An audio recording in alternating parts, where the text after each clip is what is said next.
emangnya benar Prof, anak-anak yang banyak dikasih gadget itu katanya nyandunya tuh kayak kecanduan narkoba?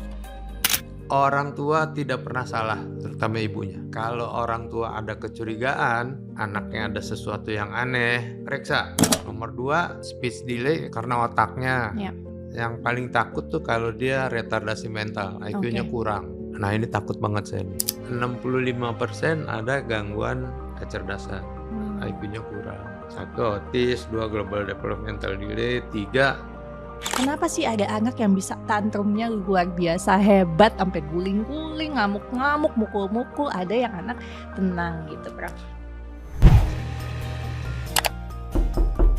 Selamat datang ke Tanya Ahli bersama saya Dr. Mesti Aryo Tejo, spesialis anak MPH, founder dari Tentang Anak. Dan hari ini kita akan mencari ilmu sebanyak-banyaknya dari seorang profesor yang merupakan narasumber episode 1 Instagram Live tentang anak 5 tahun yang lalu. Ya, hari ini kita akan berbincang dengan Profesor Dr.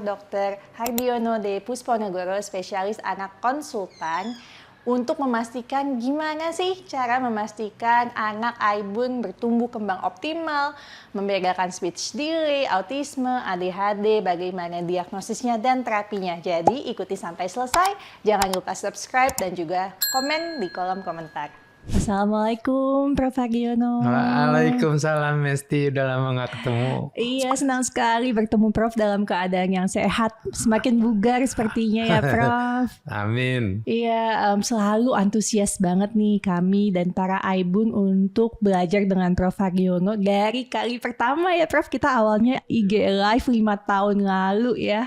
Udah 5 tahun ya. 5 tahun dan Prof selalu setia bersama Tentang Anaknya, mendampingi kami bertumbuh juga. Terima kasih banyak. Sama-sama. Baik Prof, kita langsung masuk ke pertanyaan karena ayah bunda sudah nggak sabar nih. Mungkin pertanyaan pertama yang saya menarik banget tuh, kayaknya Prof baru bikin buku ya, namanya Virtual Autism. Pertanyaannya lebih kepada emangnya benar Prof, anak-anak yang banyak dikasih gadget itu katanya nyandunya tuh kayak kecanduan narkoba? Ya, anak gadget, kalau dia lihat gadget itu dopaminnya naik. Ya, sederhananya begitu. Lama-lama dia perlu dosis yang lebih besar. Jadi dia perlu lebih banyak main gadget. Lama-lama kalau diambil gadgetnya kan dopaminnya nggak naik. Jadi dia marah-marah. Ya, kira-kira begitulah. Nah, pada anak-anak yang main gadget ini ada penelitiannya kan katanya meningkatkan risiko autisme, apalagi main gadgetnya dari bayi. Nah, Prof sebagai neurolog anak setuju nggak sih dengan pendapat itu? Ya, ini juga banyak teman-teman dokter yang berpendapat gitu ya. Anaknya autis, ini kebanyakan gadget nih, berhenti aja gadgetnya beres. Tapi nggak begitu.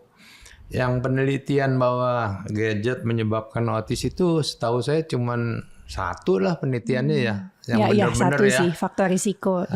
Tapi ini diulang oleh teman-teman peneliti lain. Ternyata tidak terbukti. Ternyata berbeda. Autis yang benar-benar autis bukan karena gadget. Itu gangguan neurodevelopmental kan. Memang udah ada gangguan di otaknya. Kalau kena gadget bisa gejalanya seperti autis. Tapi dia bukan autis beneran. Jadi ngobatinnya lebih gampang. Ini yang kita sebut sebagai virtual autism. Wah, jadi ada satu kosakata baru, terms baru begitu ya Prof ya. Saya baru dengar dari Prof Hardiono virtual autism ini. Ini bukan diagnosis resmi ya. Tidak ada di panduan diagnosis, tapi mulai banyak yang menggunakan. Iya, sampai Prof membuat bukunya. Jadi Aibun yang pingin tahu lebih banyak soal virtual autism bisa beli nih e-booknya Prof Hardiono ya. Kalau ada yang mau tahu gadget menyebabkan autis apa tidak, atau menyebabkan gejala seperti autis, ya baca ini selesailah. Semua pasti bisa. autisme ini kan banyak orang tua yang bertanya-tanya gitu ya, kenapa anak saya tuh bisa sampai autis. Nah, Prof tadi kan menyebutkan ini gangguan di neurodevelopmental alias dari kehamilan misalnya gitu. Apakah ini karena ibunya stres berat misalnya, atau makanan ibunya saat hamil ngaco gitu, atau kalau ini dari hamil, kenapa banyak anak yang katanya sampai 2 tahun tuh anak saya baik-baik aja, tiba-tiba regresi. Jadi penelitian autis ini belasan ribu lah setiap tahunnya dari setiap center. Tapi sampai sekarang penyebabnya yang pasti belum diketahui. Yang jelas ya saya nggak senang ngomong ini, tapi katanya faktor genetik ada. Ya. Tapi bukan artinya ayahnya autis, anaknya autis gitu, enggak. Cuman ada banyak faktor genetik, tidak ada satupun yang bisa diidentifikasi. Ada ratusan kali. Kalau kebetulan kena ini bisa jadi gitu ya. Jadi nggak usah pusing lah sama genetik ini. Nomor 2 yang banyak dicurigai orang tentunya faktor lingkungan ya. Makanan, baik makanan ibu maupun makanan anak, terpapar racun segala macam. Tapi anehnya kok sampai sekarang belasan ribu penelitian tidak ada yang bisa membuktikan dengan pasti. Bukti-buktinya juga nggak jelas. Kan kita dengar dulu anak nggak boleh makan kasein, nggak boleh makan gluten. Kalau itu sih penelitian saya sendiri bilang bahwa nggak ada hubungan antara gluten, kasein sama autis. Nah, kalau kita lihat panduan dari semua neurologi di seluruh dunia, bukan satu tempat, itu menyebutkan tidak ada hubungan antara makanan sama munculnya autis gitu. Ya udah, pokoknya kita nggak tahu sebabnya, nggak usah pusing lah. Yang kita bisa kerjakan sekarang cuman diagnosis secepatnya, intervensi secepatnya. 80% oke lah. Jadi fokus pada diagnosis secepatnya. Secepatnya itu tuh secepat apa sih, Prof, bisa didiagnosis? Kan kalau dokter anak dulu sekolah ya, kan diajarin umur 18 bulan gunakan screening. MCET namanya yang terkenal ya, di mana-mana ada. Tapi saya nggak puas dengan hasil itu. Saya bilang masa nggak bisa lebih kecil lah. Saya mau setahun. Bisa nggak? Nah, ternyata banyak juga keluar penelitian di luar negeri, sehingga saya pakai ada instrumennya buat mencari gejala-gejala autis dari umur 10 bulan sampai 15 bulan. Bisa nggak mendiagnosis sesuai DSM? Nggak bisa biasanya. Nggak lengkap gejalanya. Tetapi, ini tetapinya penting, kita bisa melihat ada gejala-gejala yang aneh. Ya, misalnya 10 bulan nggak ada kontak, 10 bulan nggak bisa nunjuk, 10 bulan udah mulai deret-deretin mainan. Kan nggak bisa kita bilang, kamu suka deret-deretin mainan anaknya autis nih, nggak bisa. Ya, karena anak normal juga berlaku begitu kan. Nah, yang saya lakukan sekarang, kalau ada gejala autis atau gejala yang mencurigakan istilahnya ke arah autis, langsung intervensi tanpa menunggu diagnosis. Jadi salah bener nih kalau ada gejala, nanti aja balik umur 2 tahun baru saya diagnosis, salah sekali. Begitu ada gejala, intervensi apapun gejalanya. Itu berbagai penelitian menunjukkan bahwa kalau ini dilakukan, hasilnya akan lebih baik, terapinya lebih mudah. Ini baru kemarin betul-betul kemarin ada datang dari Jambi 10 bulan ibunya, anaknya. Anak saya autis apa enggak katanya. Kenapa? Kalau dipanggil-panggil nggak menoleh, nggak cepat menoleh. Pas saya main baru masuk sama anaknya, gitu anaknya kelihatan ketawa-ketawa gitu ya. Ini bukan autis Bu. Terus panggil namanya, saya tes sedikit. Ini bukan gangguan pendengaran nih, pendengarannya bagus gitu. Ada diagnosis lain ternyata. Anaknya juga merangkaknya nggak beres. Dia ngerangkak pakai kayak ngerayap. army gitu ya, kayak tentara ya. Pakai tangan, kakinya nggak bisa ngikut. Terus saya tes kakinya memang ada kelemahan. Jadi kan dia ada gangguan interaksi komunikasi. Dia ada gangguan ya mungkin babblingnya kurang. Terus dia ada gangguan motor.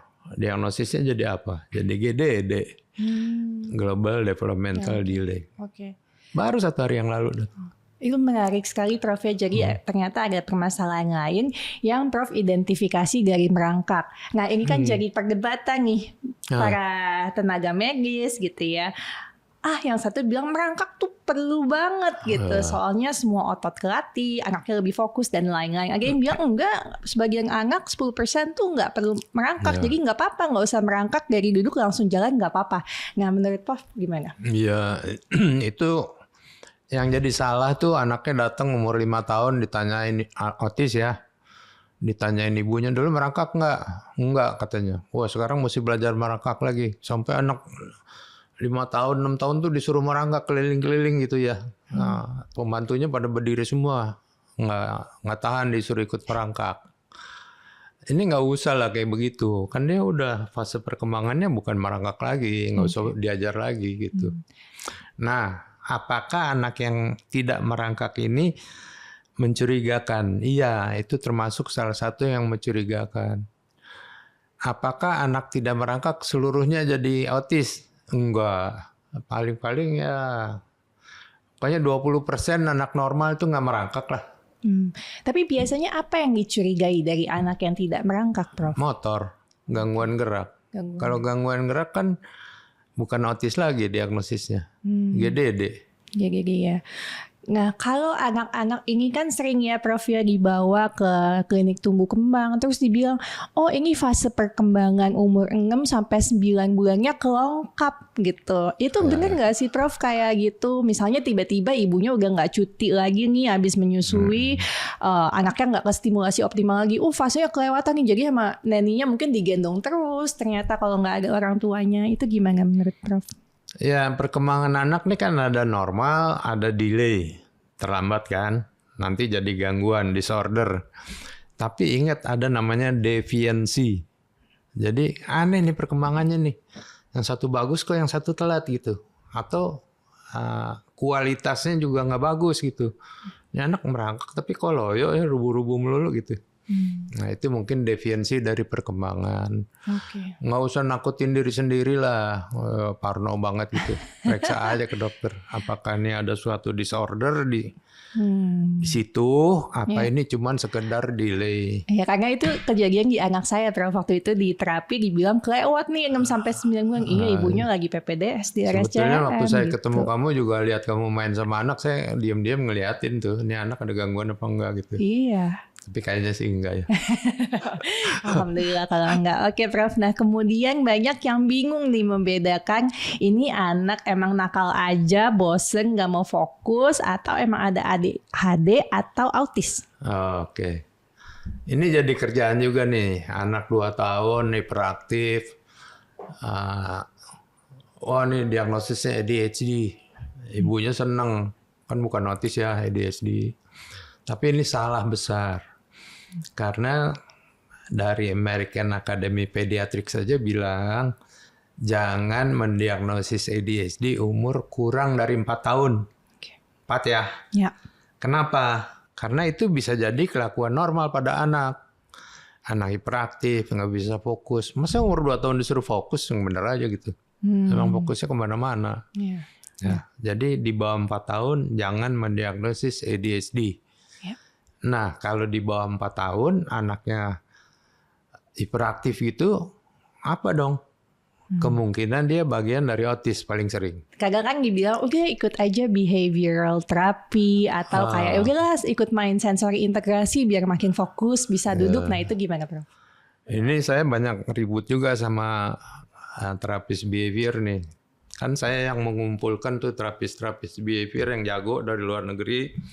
Ada 9 orang, dia bikin ABC sekarang. Dia udah ngajar di LPTUI resmi, ada juga ngajar sendiri. Bagus ini, cuman jangan fanatik.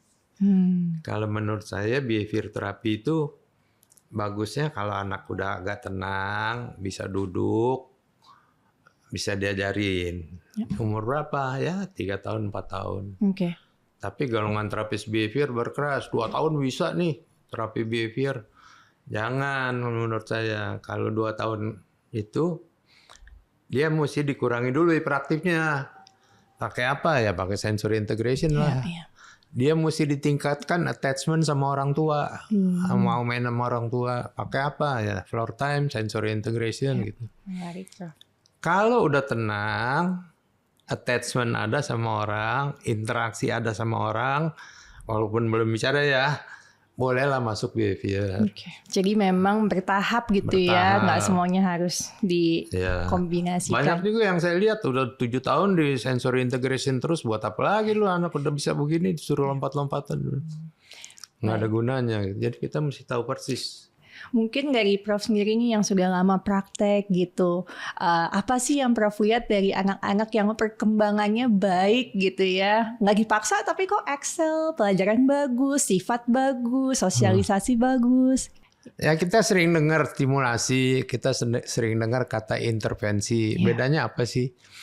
Kalau stimulasi ini dilakukan pada anak normal oleh orang tuanya, oleh keluarganya, tanpa teori apa-apa, ya, secara alamiah. Pasti semua ibu bisa lah, kecuali ibunya ada gangguan ya. Kalau intervensi ini anaknya sudah ada gangguan. Nah ini mesti dilakukan dengan teknik-teknik tertentu yang sudah terstandar. Kalau misalnya sudah ada gangguan, distimulasi aja gimana? Nggak cukup, pasti nggak bisa. Saya membaca studi itu menarik banget bahwa IQ itu ternyata ada faktor lain selain genetik gitu ya Prof. Termasuk tadi Prof mention stimulasi. Nah Prof setuju nggak sih stimulasi itu bisa meningkatkan IQ anak gitu? Dan stimulasi apa sih yang terbaik? Ya, stimulasi ini tentunya bisa naik sedikit-sedikit lah. Tapi nggak bisa anaknya udah ada gangguan, udah ada disabilitas intelektual, ada retardasi mental, terus distimulasi, terus jadi bagus. Itu nggak bisa. Tapi naik sedikit-sedikit bisa lah. Apa stimulasi yang paling mencerdaskan anak gitu, Prof? Nggak ada. Ini natural dilakukan di keluarga. Yang penting stimulasi ini mesti alamiah. Misalnya gini nih. Kan kalau kita sering diajarin nggak boleh ngomong bahasa baby sama anak kecil. Iya. Tapi kalau babynya 2 bulan gimana? Minum susu itu kan nggak bisa. Kalau 2 bulan ya kita masih bahasa baby lah sedikit-sedikit. Nanti kalau dia udah mulai mengerti, baru kita ngomong dengan bahasa biasa, misalnya gitu. Jadi jangan nafsu-nafsu banget gitu. Terus misalnya anaknya belum bisa duduk umur ya taruhlah 8 bulan. Wah nafsu nih, belajarin duduk, disuruh posisi merangkak. Jangan gitulah. Stimulasi sih santai-santai aja. Jangan ibu menyalahkan diri lah. Baik, ya. Dia mesti sesuai umur, mesti natural. Alamiah. Jadi anak umur 3 tahun disuruh baca, misalnya gitu ya. Kan belum ya, walaupun lucu dia bisa C. Oh iya, lucu baca juga huruf sih. gitu ya Prof. Tapi jangan sampai belajar baca, ya kira-kira gitu. Natural, alamiah, jangan maksa, ikuti iramanya anak. Ya, kalau anaknya nggak mau ya udah, jangan dipaksa terus gitu. Yang sering apa? Salim ya. Oh iya salam ya. Ketemu orang salim. Harus salam ya. Ntar buat demo ibunya lagi ngobrol-ngobrol gini, salim katanya. Si anak bingung nih, artinya apa salim nih? Waktu datang sama pulang apa setiap waktu boleh salim gitu?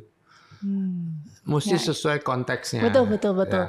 Ini juga sering saya lihat ketika pasien mengeluhkan, dok anak saya kalau dipanggil nggak nengok. Ternyata orang tuanya tuh suka ngetes tanpa ada konteks. Jadi dikit-dikit dipanggil anaknya noleh, nggak ada apa-apa ya lama-lama anaknya nggak mau nengok gitu ya. Itu betul sekali Mesti. Jangan manggil anak sekedar buat demo.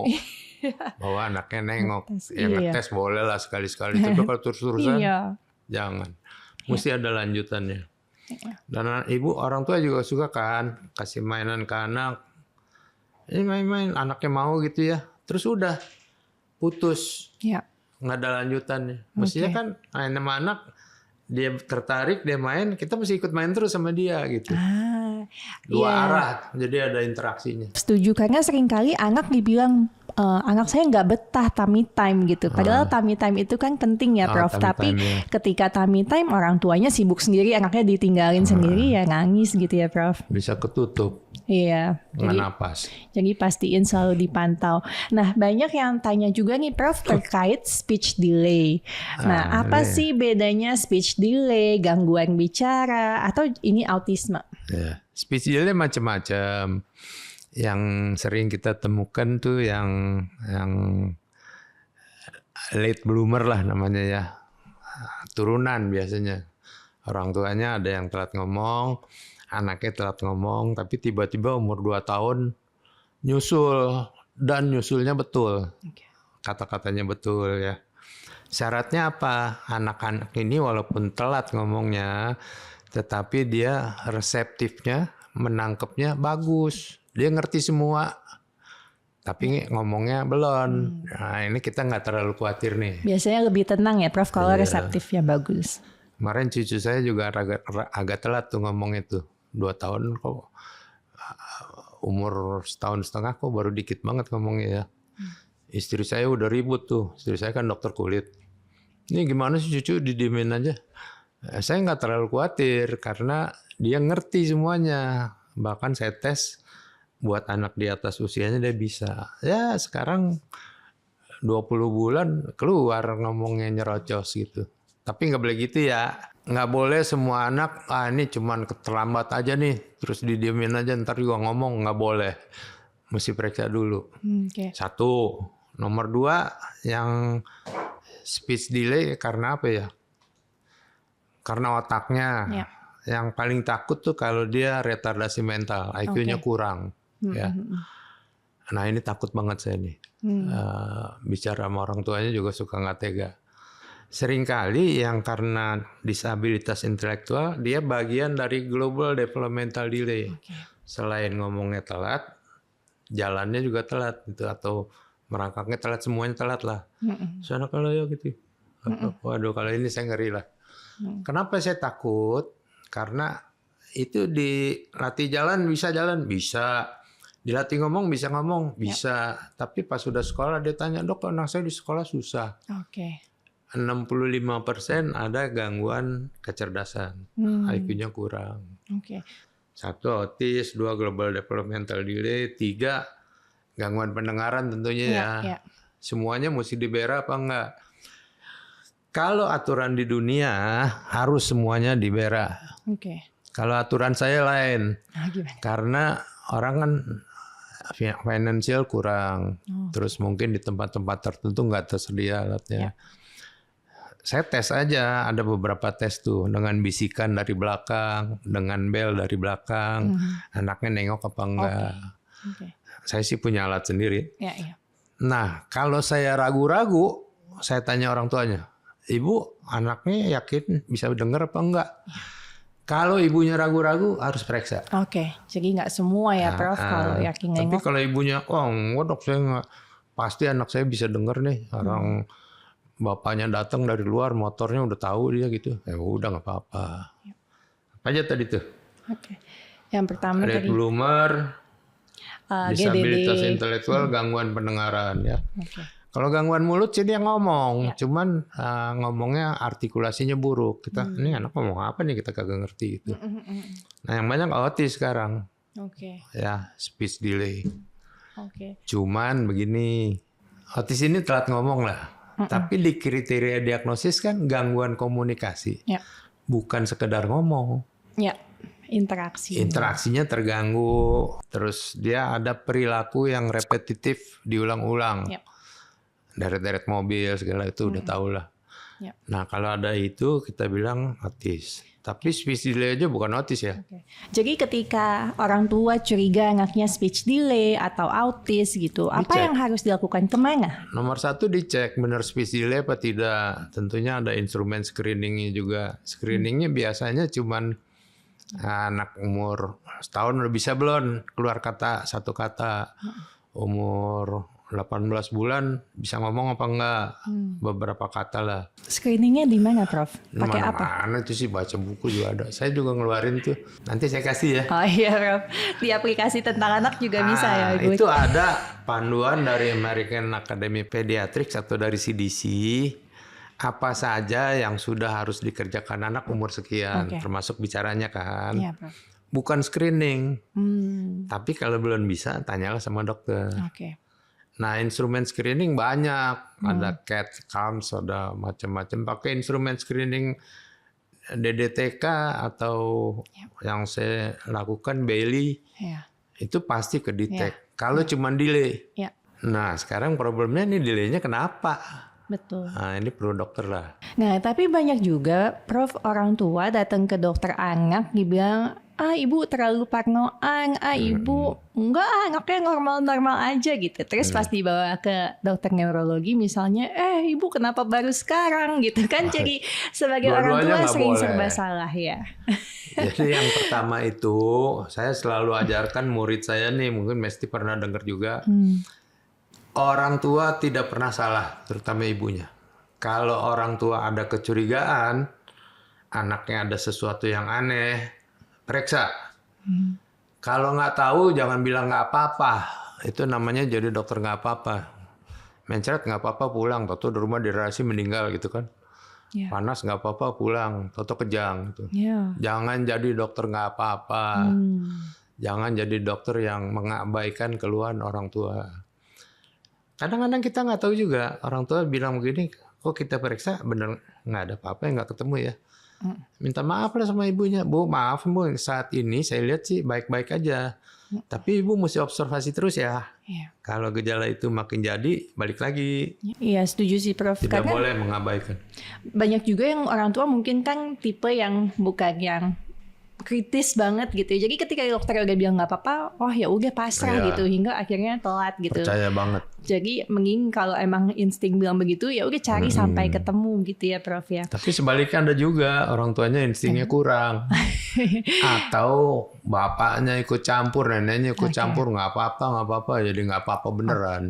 Oke, baik, menarik sekali, Prof. Nah, kemudian sekarang tuh entah mengapa banyak anak yang suka stutter. Kayak gagap gitu ya, Prof, atau misalnya tik, matanya kedip-kedip gitu, atau kalau tidur tuh suka gretek-gretek gigi. Nah, ini gimana sih bedain ini normal atau memang ada gangguan neurologis? Biasanya ada gangguan ya. Kalau gagap, saya sih selalu menganggap gagap ini nggak susah-susah amat lah ngobatinnya. Kalau mau di rumah, kalau gagap, nak berhenti dulu nak, sabar, coba tarik napas panjang berapa kali. Nah, kita ngomong lagi ya. Kamu tadi mau ngomong apa? Pelan-pelan ya. Saya bukan ahli gagap, tapi biasanya dengan teknik begini, kalau gagapnya ringan bisa diatasi. Nah, kalau enggak ya ke rehab medis lah. Nomor 2 apa? Gigi gretek-gretek. Ya ini susahnya saya sendiri juga gretek-gretek. Kalau marah saya kayak gini. Iya. Bahayanya apa? Emalnya rusak. Biasanya kalau dokter gigi dipasang kayak pelapis gitu ya. Gigi gretek-gretek sih biasanya jarang berhubungan sama penyakit lain. Tik. Nah, tik ini juga saya udah bikin buku malah buat dokter anak. Tik itu kan gerakan-gerakan yang tidak terkontrol. Yang paling sering sih lagi ngomong, teman kita juga banyak lah yang gitu. Atau gini-gini dikit ya. Kalau ringan, tidak mengganggu aktivitas sosialnya, tidak mengganggu akademis, nggak apa-apa. Tapi bayangin kalau tiknya begitu-begitu kan orang lihat aneh. Artinya udah mengganggu sosialnya, mesti ditolong. Yang takut kalau dia jadi Tourette namanya, sindrom Tourette. Tik gerakan ditambah suara, gitu. Atau seperti batuk ya. Nah, banyak anak ini dikira asma atau batuk kronik. Ya nggak baik-baik lah diobatin batuknya. Ternyata dia Tourette. Tourette diobatin. Ngobatinnya susah apa enggak? Saya nggak bisa bilang nih. Susah-susah gampang. Itu beda sama Asperger ya, Prof? Oh beda. Kalau Tourette ini masuknya ke gangguan gerak. Ada yang diobatin cak sekali bagus. Tapi obatnya nggak bisa berhenti gitu. Ada yang diobatin susah banget, mesti pakai 2-3 macam obat. Ya. Nah, jadi Tourette-nya ya I see. susah gampang lah. Baik Prof. Nah mungkin kan sejak Prof Harjono suka edukasi dengan anakku di sosial media tentang anak juga, banyak orang tua kan yang dari awal tuh sekarang udah agak berubah perilakunya, udah mulai maunya tuh preventif, memastikan anaknya cerdas dan pintar dari awal. Jadi jangan sampai keterlambatan perkembangan, jangan sampai speech delay. Nah, jadi apa sih Prof yang harus dilakukan dari awal nih? Dari ketika bayinya lahir gitu, untuk memastikan semua tahapan perkembangannya tercapai. Ya nomor 1 nutrisinya mesti bagus lah. Ya ASI, terus nanti makanan tambahan segala macam. Oke, beratnya bagus, tingginya bagus. Terus nutrisi. Nomor 2 perkembangan. Kan tadi udah bilangin stimulasi alamiah. Itu membantu perkembangan otaknya. Makin lama makin cerdas. Pasti itu. Apakah itu pasti? Pasti. Nah, terus udah nih ya, normal kan? Dia bertumbuh, dia berkembang. Yang nggak normal apa? Kalau merasa insting ibunya ada sesuatu, kok anak saya begini ya? Itu sering nggak dibilang, jangan banding-bandingin sama anak orang lain. Kan tiap anak berbeda. Bener beda, tapi bedanya kan tipis. Kalau yang satu udah jalan setahun, yang satu 2 tahun belum jalan kan udah bukannya beda lagi tuh, udah lain sama sekali. Ya, bandingin perlu. Karena kita mesti tahu tahapannya. 1, cek perkembangannya sama apa enggak. Banyak instrumennya lah. Di tentang anak juga ada kali ya? Ada Prof. Kan gampang. Nomor 2, kalau ada apa-apa, kalau ibunya ngerasa ada apa-apa sih oke. Tapi kalau ibunya banyak masukan, jangan denial. Denial ini paling celaka lah. Nggak apa-apa nih, kalau apa nanti juga bisa gitu. Jangan, periksakan aja sama dokter. Nah, kenapa kita mesti secepatnya begini? Karena kita tahu bahwa kalau dibantu, diintervensi sedikit-sedikit, nggak sedikit-sedikit, diintervensi dengan metode yang tepat, hasilnya akan jauh lebih baik dibandingin kita menunggu udah umurnya gede baru mulai. Saya kalau anak 5 tahun autis datang udah bisa ngomong belum sedikit belum katanya. Udah sedih saya. Tapi dia bilang bisa mama susu bisa sedikit bisa, senang kita. Terkait anak IQ-nya tiba-tiba naik, kemudian autis terus gejalanya hilang. Oh, autis gejalanya hilang. Alhamdulillah. Karena penelitian bilang nih ya, 16% di antara anak autis tidak terlihat lagi gejalanya. Alhamdulillah. Setelah diterapi setelah bagus ya. Namanya tetap autis apa enggak? Ya tetap. Nah, karena autis ini kan bisa didiagnosis juga. Dulunya dia bisa apa gitu. 16% hilang diagnosisnya, gejalanya. Sekitar mungkin 80% bagus dia. Akademis cukup bagus, sosial cukup bagus, kurang dikit-dikit aja. Udah nggak apa-apa kan. Dia bisa kawin, bisa apa segala macam, sekolah tinggi bisa. Cuman 10-15% yang susah lah, gejalanya berat, terus non-verbal, nggak bisa verbal. Nah ini ya pusing lah, kalau boleh buat. Nah terus gimana dong Prof cara jadi yang 16% itu? Terapi yang bagus, kan udah bilang. Diagnosis dini tadi ya. Ada gejala, intervensi, walaupun belum bisa tegakkan diagnosis. Sudah fix gejalanya, diagnosisnya autis, intervensi lebih bagus. Pasti hasilnya akan lebih bagus dibandingkan nunggu nanti aja 5 tahun baru terapi. Gitu. Baik Prof. Kemudian Prof, ada nggak sih mitos-mitos terkait parenting atau spesifik neurologi anak yang pingin Prof luruskan nih kepada ayah bunda semua? Anak laki lebih cepat jalan, anak perempuan lebih cepat ngomong. Salah. Anak kalau lebih cepat ngomong lebih pintar otaknya. Nah, kalau ngomong ada hubungan loh sama kepandaian, ya. 100% apa enggak juga, kan tadi ada lihat bloomer segala ya. Kalau gerak jalan itu ada yang bilang ada hubungan, ada yang bilang nggak ada hubungan. Jadi kalau anak 10, dok anak saya 10 bulan udah jalan nih. Dia seneng kan, hebat anaknya saya. Aduh jangan-jangan nanti jadi ADHD gitu misalnya. Kalau lingkar kepala besar anaknya lebih pintar. Lingkar kepala itu mesti pas di sini sama di sini. Kalau kecil, udah pasti kita takut IQ-nya kurang. Kecil ya.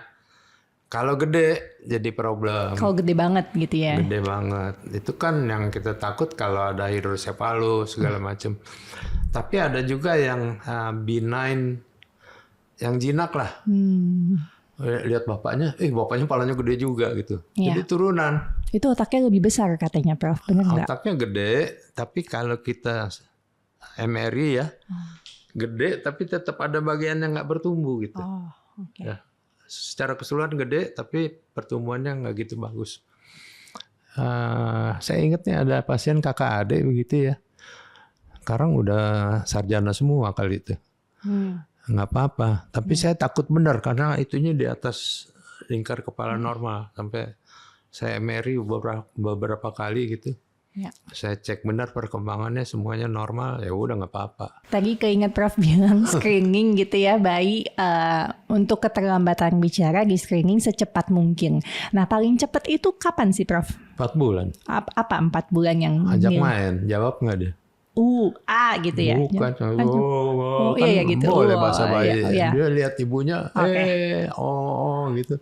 Oke. Alhamdulillah dia bisa dengar, interaksinya bagus, suaranya keluar. Oke. Paling cepat ya. Ya. Kalau menurut saya 4 bulan. Iya menarik. Jadi Aibun inget ya 4 bulan ada respon suara dari bayinya, kalau nggak ada langsung dikonsultasikan. Nah insightful banget semuanya. Ini pertanyaan terakhir nih Prof ya.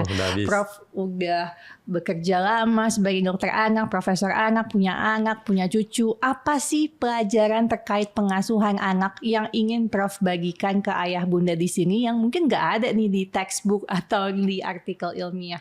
Ya kasih waktu buat main sama anak. Mainnya tadi alamiah, jangan maksa. Ya santai-santai tapi menyenangkan lah. Anak ini bukan cuma harus belajar ya, anak ini mesti bahagia juga kan. Kalau dia dipaksa terus kan nggak bahagia. Banyak anak sekolah tuh jadi stres kan, tadi udah bilang.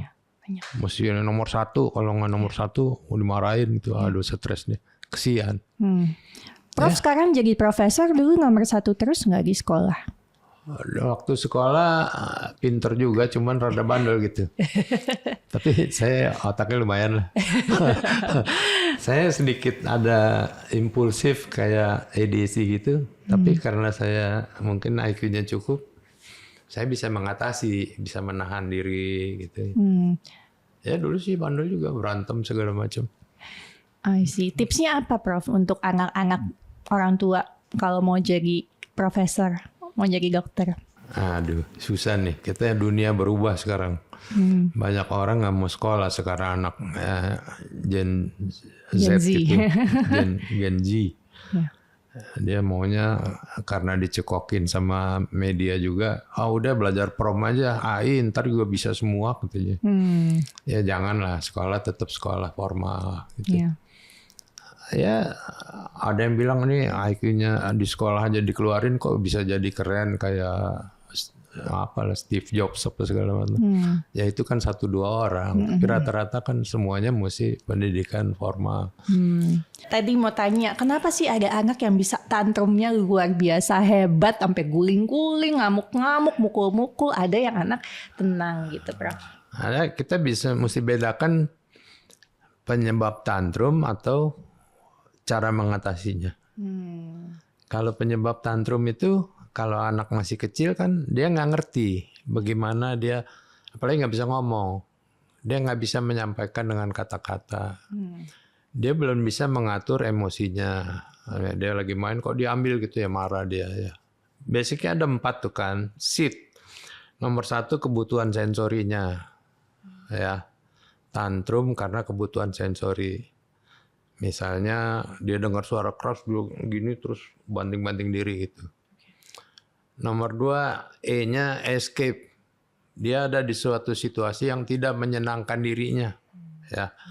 Anak kecil dibawa ke pesta kawin, rame orang, lucu, tantrum dia. Ya, kan dia nggak seneng. Nomor 3, attention. Anak ini, kok ini orang tua gue cuek aja nih. Nggak dia apain gue, tantrum dia. Nomor 4 yang sering tuh tangible. dia mau sesuatu nggak dikasih, ya. Nah yang parah itu penyebabnya lah. Kalau penyebabnya bisa dihindari si anak nggak tantrum. Ya. Kalau udah tantrum mau diapain? Itu yang penting, ya. Nomor satu, jangan dimarahin, jangan ditabok, jangan dipukul. Ya, kita mesti tetap tenang, jangan ikut terganggu. Ya udah, diamkan sebentar. Kan dulu ada namanya apa tuh? Yang didiemin aja sebentar. Time out. Ya nggak selalu benar sih, tapi boleh lah.